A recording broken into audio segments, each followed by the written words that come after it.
মক্কা শহর থেকে জেদ্দা শহরে আসার সময় ভিডিওটা করলাম।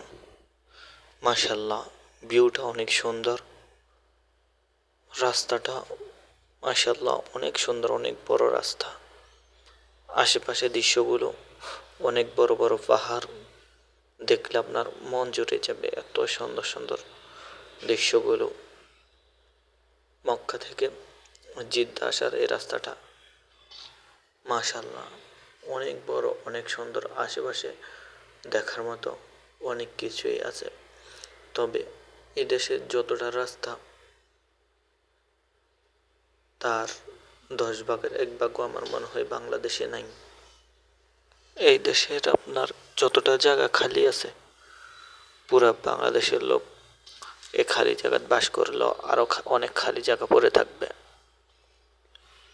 সৌদি আরব মানুষ কম, জায়গা বেশি, আর বাংলাদেশে জায়গা কম, মানুষ বেশি। তবে দৃশ্যটা অসাধারণ, দেখার মতোই, তাই একটু ভিডিও বন্দি করলাম। আর এই ড্রাইভারটা হলো নতুন, ওনাকে আমার একটা সাদিক ওনাকে তালিম দিতে আছে। উনি নতুন গাড়ি নিয়েছে কিন্তু ভালো করে চালাইতে পারে না, এই অবস্থা। সবাই তার জন্য দোয়া